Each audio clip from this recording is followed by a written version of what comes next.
सवाल आपका। नहीं, आप किस तरह का हिंदुस्तान देखना चाहते हैं? अभी आईन और कुरान की बात हुई।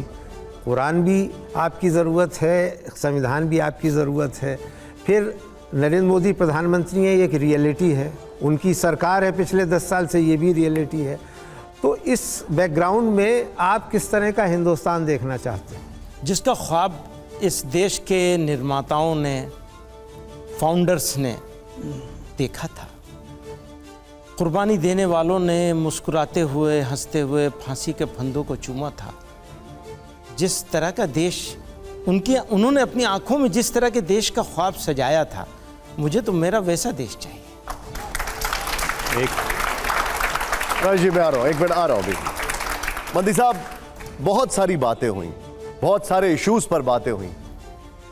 एक शख्स जो बड़ा चर्चा में है और बड़े मतलब जिसको कहा जाए टॉक ऑफ द टाउन है, ये बच्चे भी कई बार उनको लेकर सवाल पूछते हैं, उनको देखते भी हैं। कंगना रनौत को जानते हैं आप?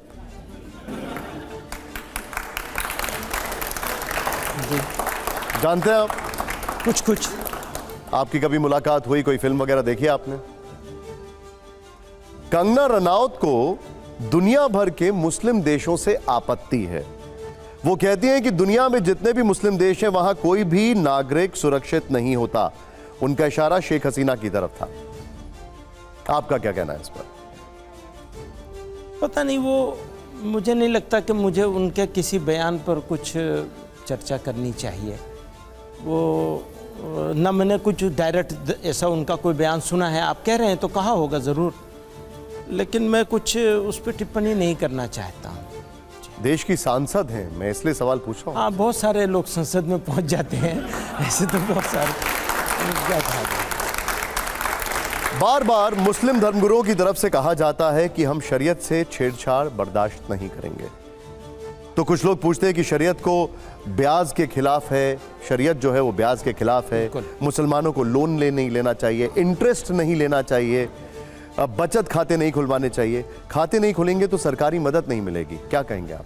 नहीं, खातों वातों के बारे में कोई कुछ नहीं कहता, न इसके बारे में, ये न शरीयत से इसका कोई टकराव है। जिन चीज़ों में है उन चीज़ों में है, जिन चीज़ों में नहीं है उन चीज़ों में नहीं है। तो ये तो हम भी कहते हैं भाई, हमारा जो अकीदा है, आप मुझे एक बात आप समझ लीजिए, हमारा जो अकीदा है उस पर हम क्यों सौदा करेंगे, क्यों कंप्रोमाइज़ करेंगे? क्या ज़रूरत पड़ी है उस पर कंप्रोमाइज़ करने की? अच्छा, उससे आपको प्रॉब्लम क्या है? ये सवाल तो तभी उठेगा ना जब कोई प्रॉब्लम वाली चीज़ हो रही हो। विद इन द सोसाइटी भी अगर कोई प्रॉब्लम वाली चीज़ हो रही है तो आप हमारे भाई हैं, आप सवाल उठा सकते हैं, ज़रूर उठाइए। लेकिन जहाँ ना सोसाइटी के अंदर का कोई प्रॉब्लम है ना बाहर का कोई प्रॉब्लम। ये सवाल इसलिए है क्योंकि जब बात शरीयत को मानने की होती है, सपोज करिए सेविंग्स अकाउंट आप खोलेंगे तो उसमें तो इंटरेस्ट मिलेगा ही। सेविंग्स में पैसा रखा है तब भी इंटरेस्ट मिलेगा। हाँ, इंटरेस्ट मिलेगा। आप उस इंटरेस्ट को अपने लिए यूज मत करिए, खत्म हो गई बात। उसका तो अच्छा, आसान हल है। जी हाँ, ठीक है। अगले सवाल पर आने से पहले आपके पास भी आ रहा हूँ। मैं सिर्फ एक चीज जो राजेश जी ने सवाल किया था, 2 शब्द हैं, काफिर और कोएग्जिस्टेंस। कहीं न कहीं ये चीज तो आप लोगों को क्लियर करनी ही पड़ेगी जी कि सहअस्तित्व जरूरी है, कोएग्जिस्टेंस। हाँ, कोएग्जिस्टेंस और काफिर, क्योंकि ये दोनों परस्पर विरोधी हैं।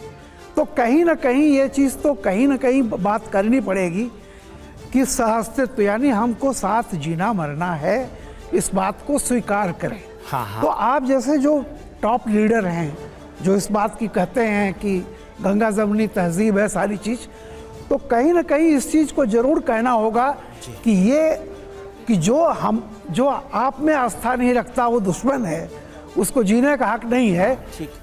इसको ख़त्म करना होगा या पूरी तरह से, क्योंकि ये जो है एक छिपा पॉइंट लोगों में लगता है कि कहीं इनके दिल में ऐसा तो नहीं है। देखिए, हमारे पास ये अपॉर्चुनिटी थी जी कि हम आपको छोड़ के जा सकते थे। अगर हम खुदा न खास्ता आपको उस श्रेणी में रख रहे होते तो यकीनन हम छोड़ के चले जाते। हमारे पास ये ऑप्शन था, हम आपको छोड़ के जा सकते थे। हमने आपको, इंडिया को, इस धरती को पवित्र धरती मानते हैं, अपना मैदान अमल मानते हैं। हमने इंडिया को चूज़ किया है, आपको चूज़ किया। और और अपनी शरीयत के साथ चूज़ किया है, कुरान के साथ चूज़ किया है और कुरान के हुक्म की वजह से चूज़ किया है। इसको शरीयत की वजह से चूज़ किया हमने इंडिया को। तो ये बात जितने तरीक़ों से आप क्लेरिफाई करने को मुझे कहें, मैं, मेरी ऑर्गेनाइजेशन और इंडिया का मुसलमान इसको पूरी ताकत से तैयार है साबित करने के लिए। आप हमारे दोस्त थे, हैं और रहेंगे, हमारे भाई हैं, मंत्री साहब, बिरादर वतन है हमारे। जैसे ये धरती मादर वतन है, ऐसे ही आप हमारे बिरादर वतन हैं, हमारे भाई हैं। आपको न छेड़ सकते हैं न छोड़ सकते हैं। आप हमारे हैं और हमारे रहेंगे। आप हमसे खफा रहेंगे तब भी हमारे रहेंगे, आप हमसे नाराज रहेंगे तब भी हमारे रहेंगे, और हमसे खुश रहेंगे तब भी हमारे रहेंगे।